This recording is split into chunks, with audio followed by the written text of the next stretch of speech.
الحمد لله نحمده ونستعينه ونستغفره ونؤمن به ونتوكل عليه ونعوذ بالله من شرور أنفسنا ومن سيئات أعمالنا من يهده الله فلا مضل له ومن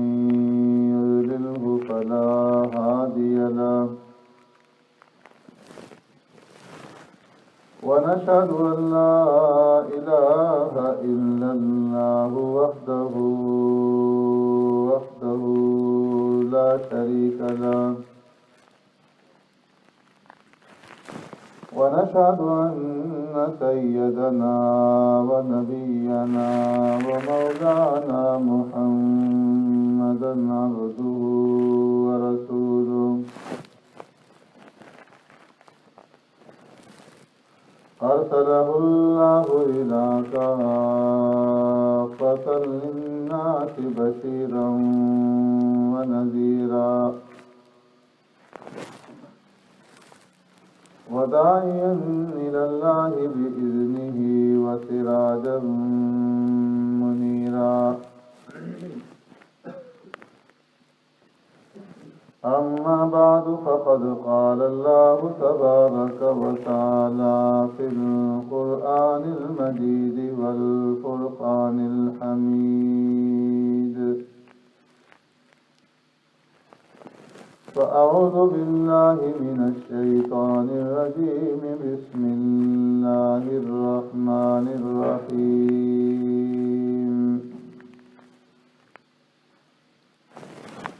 يا بني إسرائيل اذكروا نعمتي التي أنعمت عليكم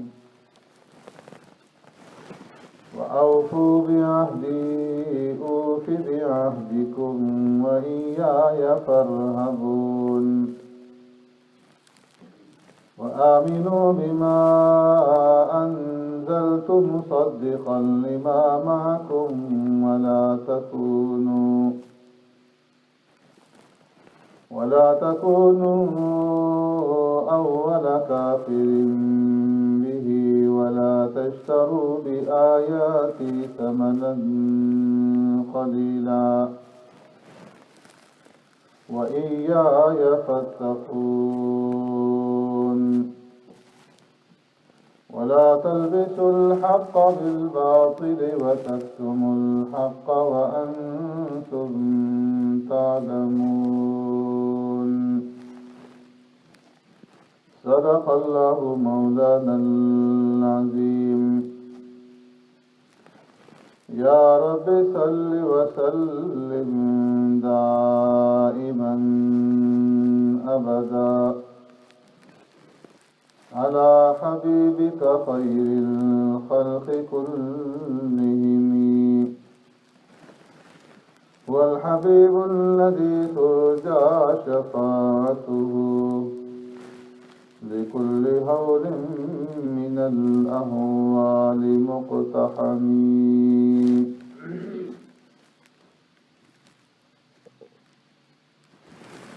يا بني إسرائيل اذكروا اے بنی اسرائیل یاد کرو نعمتی التی انعمت علیکم میری ان نعمتوں کو ان احسانات کو جو میں نے تمہارے اوپر کیے وَأَوْفُوا بِعَهْدِي أُوفِ بِعَهْدِكُمْ اور پورا کرو تم میرا عہد پورا کروں گا میں تمہارے عہد کو وَإِيَّايَ فَارْهَبُونَ اور خاص مجھ ہی سے ڈرتے رہو وَآمِنُوا بِمَا أَنزَلْتُ مُصَدِّقًا لِمَا مَعَكُمْ اور ایمان لاؤ اس کتاب پر جو میں نے نازل کی تصدیق کرتی ہے ان کتابوں کی جو تمہارے پاس ہیں. وَلَا تَكُونُوا أَوَّلَ كَافِرٍ بِهِ، اور مت بنو پہلے انکار کرنے والے اس کے ساتھ. وَلَا تَشْتَرُوا بِآيَاتِي ثَمَنًا قَلِيلًا، اور مت خریدو میری آیتوں کے بدلے میں تھوڑا سا عوض. وَإِيَّايَ فَاتَّقُونِ، اور خاص مجھ سے ڈرتے رہو. وَلَا تَلْبِسُوا الْحَقَّ بِالْبَاطِلِ، اور نہ خلط ملط کرو، نہ ملاؤ حق کو باطل کے ساتھ. وَتَكْتُمُوا الْحَقَّ وَأَنْتُمْ تَعْلَمُونَ، اور تم جانتے بوجھتے ہوئے حق کو چھپاتے ہو. آمنت باللہ وبآیاتہ،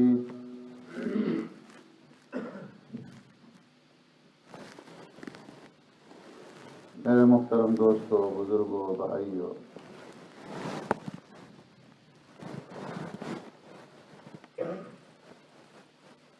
سورہ بقرہ کی ابتدا میں اللہ رب العزت نے قرآن کریم کا ساری انسانیت کے لیے باعث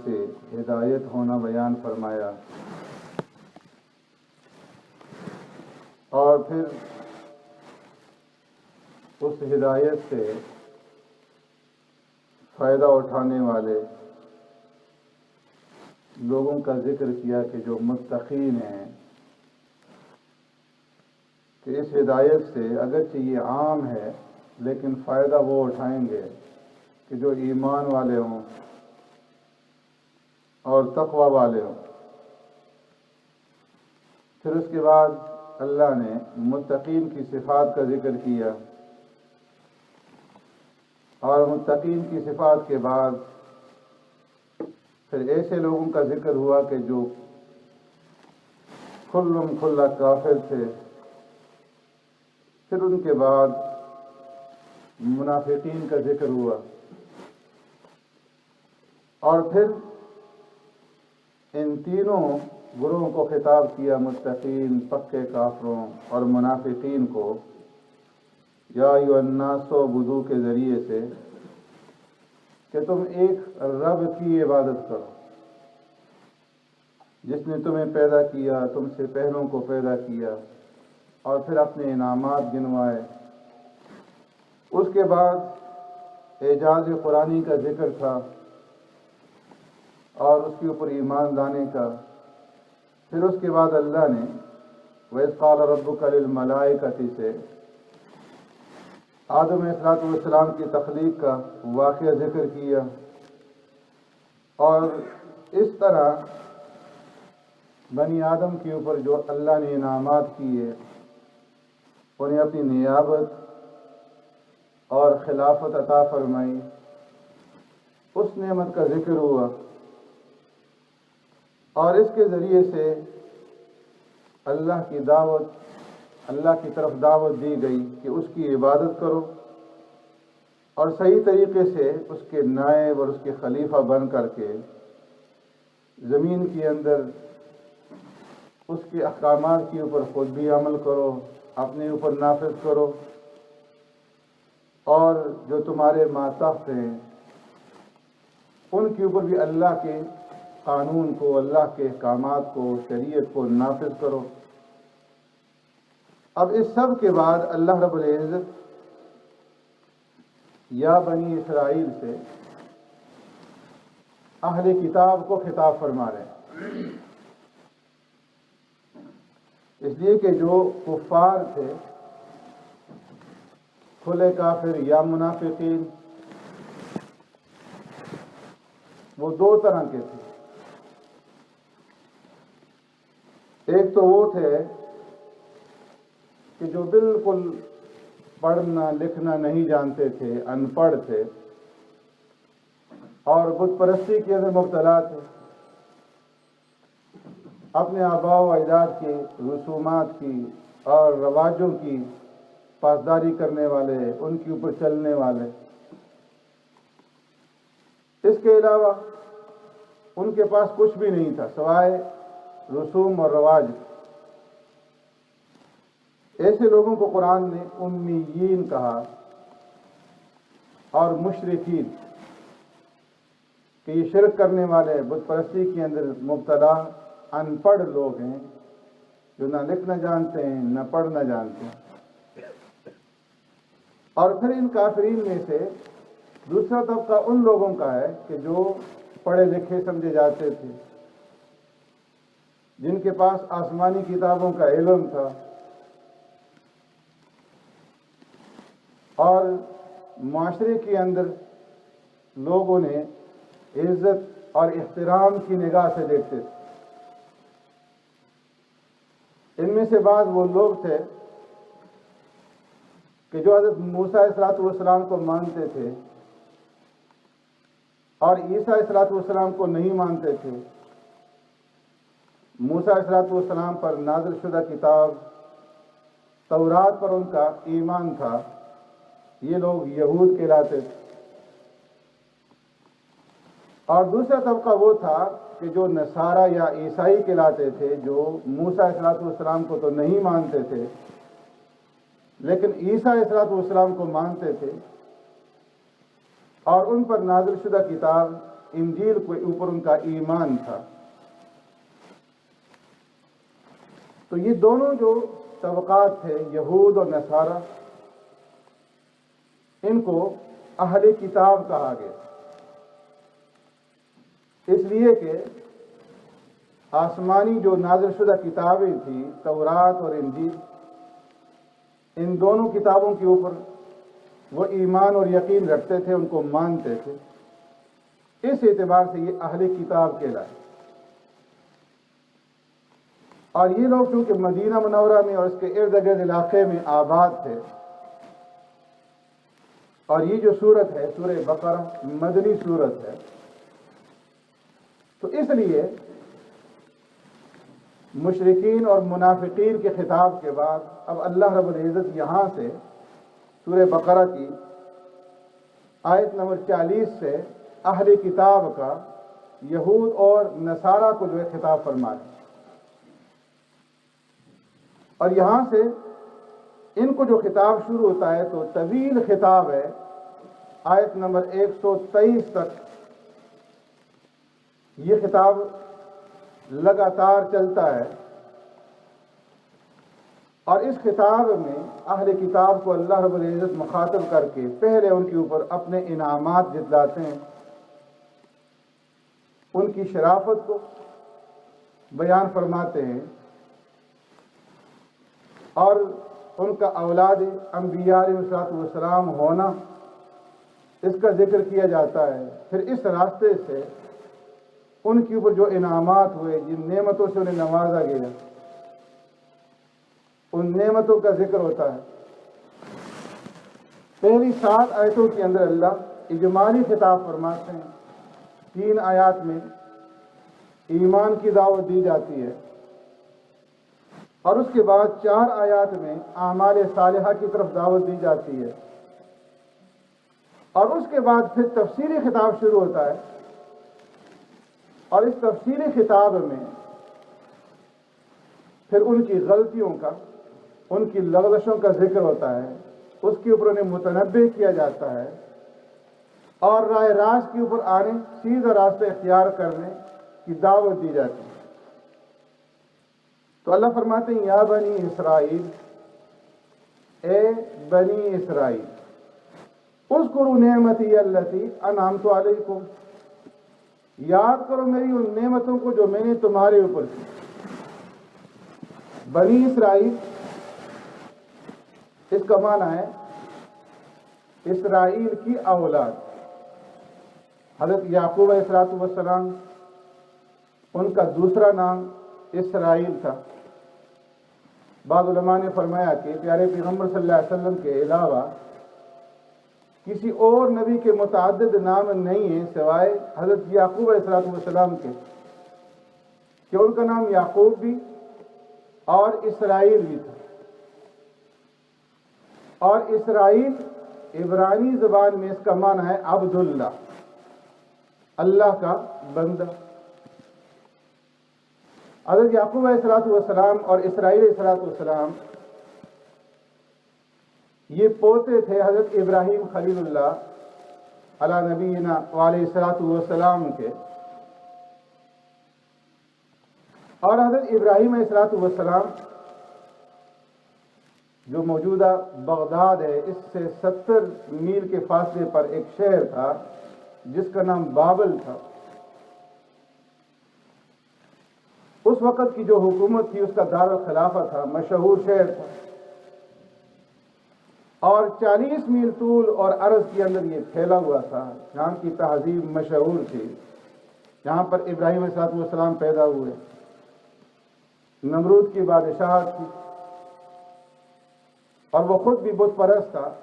ابراہیم علیہ السلام کے والد بھی بت پرست تھے۔ ابراہیم علیہ السلام نے توحید کی دعوت دی،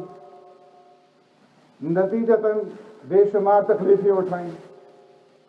بالآخر آگ میں ڈالا گیا،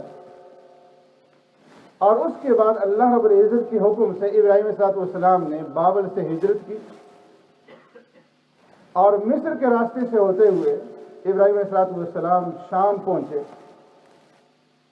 اور شام کے علاقے فلسطین میں ابراہیم علیہ السلام نے قیام کیا، جو اس وقت کنعان کے نام سے مشہور تھا۔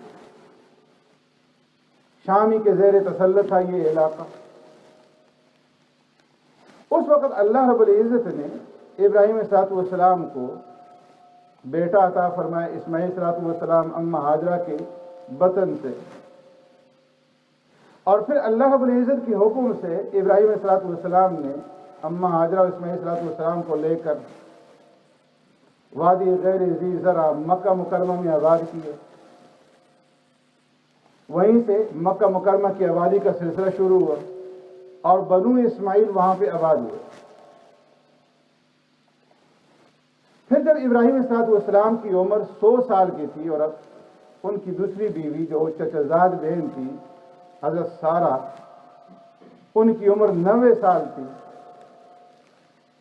تو اللہ رب العزت نے ابراہیم علیہ السلام کو خوشخبری دی اسحاق علیہ السلام کی، دوسرے بیٹے کی۔ بیوی ابھی تک بانجھ تھی، دونوں کو اس خبر کے اوپر تعجب ہوا۔ اللہ رب العزت نے اسحاق علیہ السلام اماں سارہ کے بطن سے عطا فرمائے، اور ساتھ ہی خوشخبری دے دی وَمِن وَرَاءِ یعقوب، کہ اسحاق علیہ السلام کے بیٹے ہوں گے اور ان کا نام یعقوب ہو۔ اب ابراہیم علیہ السلام کنعان میں مقیم تھے، گاہے گاہے مکہ مکرمہ بھی آئے تھے اسماعیل علیہ السلام سے ملاقات کے لیے۔ 60 سال کی عمر میں اسحاق علیہ السلام کا نکاح ہوا ابراہیم علیہ السلام کی بھتیجے کی دختر کے ساتھ، اور پھر اس وقت اسحاق علیہ السلام کے 2 جڑواں بچے پیدا ہوئے، ایک کا نام عیسو یا عیس تھا، اور دوسرے کا نام یعقوب رکھا گیا۔ عیس بڑا تھا، پہلے پیدا ہوا، یعقوب چھوٹے تھے، بعد میں پیدا ہوئے، تھے دونوں جڑواں۔ عیس شکاری تھا، اور شکار کے ذریعے سے اپنے ماں باپ کی خدمت کرتا، اور یعقوب علیہ السلام اپنے گھر میں رہتے، ان کی ڈیوٹی یہ تھی۔ اسحاق علیہ السلام نے یہ ذمہ داری سونپی تھی کہ جب میں عبادت کے اندر مصروف ہوں تو دروازے کے اوپر کھڑے رہو اور کسی کو اندر آنے نہ دو، تاکہ عبادت میں خلل نہ۔ فرمایا کہ ایک مرتبہ فرشتہ انسانی شکل میں آیا، اندر داخل ہونا چاہا، یعقوب علیہ السلام نے روکا، ان کے ساتھ الجھے۔ اسحاق علیہ السلام باہر آئے، دیکھا کہ فرشتے کے ساتھ الجھ رہے ہیں، تو اس وقت فرمایا کہ تم نے اپنی ڈیوٹی صحیح طریقے سے ادا کی۔ فرشتے نے پوچھا کہ ان کا نام کیا ہے؟ کہا یعقوب۔ تو انہوں نے کہا کہ ان کا نام اسرائیل، اور وہیں سے پھر یہ مشہور ہوئے اسرائیل کے ساتھ۔ تو اللہ رب العزت خطاب فرماتے ہیں یا بنی اسرائیل، اے اولاد یعقوب یا اے اولاد عبداللہ، اے اللہ کے بندے کی اولاد۔ یہیں سے پھر بنی اسرائیل کا آگے جو ہے وہ سلسلہ شروع ہوتا ہے۔ یعقوب علیہ السلام کی اولاد ہوتی ہے 12 بیٹے، اور ان میں سے حضرت یوسف علیہ السلام کا واقعہ پیش آتا ہے۔ غلام بن کر کے مصر پہنچے اور مصر میں اقتدار پر فائز ہو جاتے ہیں، اور قحط کے نتیجے میں بھائی وہاں پہنچ جاتے ہیں، اور پھر پورا خاندان پورا کنبہ جا کر کے وہیں مصر میں آباد ہو جاتا ہے۔ اور وہیں حضرت یوسف علیہ السلام کے انتقال کے بعد جب ان کا اقتدار نہیں رہتا تو مقامی جو لوگ تھے، چونکہ یہ باہر سے گئے ہوئے تھے، انہیں شدید ترین غلامی کے اندر مبتلا کر دیتے ہیں، سخت ترین ان سے بگاڑے لیتے ہیں۔ 426 سال تک ان کا وہاں پہ قیام ہوا، اور ان 12 بھائیوں کی اولاد جو پھیلی تو 6 لاکھ نفوس سے متجاوز ہو، اور اس عرصے میں ان سے شدید ترین بگاڑے لی جانے لگی، یہاں تک کہ اللہ تبارک و تعالیٰ نے حضرت موسیٰ علیہ السلام کو مبعوث فرمایا۔ وہ نبی بن کر کے آئے، فرعون کے گھر میں پلے، اور پھر فرعون کو جس نے انا ربکم الاعلیٰ کا دعویٰ کیا تھا، ربوبیت کا دعویٰ کیا تھا، اس کو ایمان کی دعوت دی، اور اس سے یہ بھی کہا کہ بنی اسرائیل کو میرے ساتھ بھیج دو، لیکن انہوں نے نہیں مانا۔ نتیجتاً اللہ رب العزت کے حکم سے موسیٰ علیہ السلام نے وہاں سے بنی اسرائیل کو ساتھ لیا، یہ 6 لاکھ نفوس جو تھے ان کو ساتھ لے کر کے وہاں سے نکلے، رات کے وقت دریا پر پہنچے، صبح کو فرعون کو معلوم ہوا، وہ بھی لشکر لے کر پہنچا۔ اللہ نے موسیٰ علیہ السلام کو حکم دیا کہ اے موسیٰ دریا کے اندر لاٹھی مارو، عصا مارا، 12 راستے بن گئے، اور بنی اسرائیل نے دریا کو عبور کر لی۔ فرعون نے جب دیکھا تو اپنے لشکر کو بھی دریا کے اندر ڈال دیا، اور جب عین وسط میں پورا لشکر پہنچا تو اللہ رب العزت نے دریا کو ملنے کا حکم دے دیا، اور اس طرح فرعون اور اس کا پورا لشکر جو ہے اس دریا کے اندر غرق ہوا۔ اس وقت اس نے ڈوبتے ہوئے یہ کہا کہ اب میں بنی اسرائیل کے رب کے اوپر ایمان لاتا ہوں، وَأَنَا مِنَ الْمُسْلِمِينَ، اور میں مسلمانوں میں سے ہوں۔ تو اللہ رب العزت نے فرمایا الآن وَقَدْ عَصَيْتَ مِنْ قَبْلُ وَكُنْتَ مِنَ الْمُفْسِدِينَ، اب تجھے ایمان یاد آئے، پہلے تو نافرمانی کرتا رہا، فساد مچاتا رہا، اور اب جو ہے جب کہ توبہ کا دروازہ بند ہو چکا ہے اور موت تمہارے سامنے ہے، اب تم ایمان لاتے ہو، اس وقت کا ایمان جو ہے وہ کوئی نفع مند نہیں ہے۔ فَالْيَوْمَ نُنَجِّيكَ بِبَدَنِكَ لِتَكُونَ لِمَنْ خَلْفَكَ آیَةً، آج کے دن ہم تمہارے بدن کو نجات دے دیتے ہیں تاکہ آئندہ جو آنے والے لوگ ہیں قیامت تک ان کے لیے تم نمونہ عبرت بن جاؤ، کہ جس آدمی نے خدائی کا دعویٰ کیا تھا لوگ اس کو دیکھ سکیں، اور اس طرح اللہ رب العزت نے اس کے بدن کو جو ہے محفوظ رکھا۔ سبحانک اللہم و بحمدک، نشہد ان لا الہ الا انت، نستغفرک۔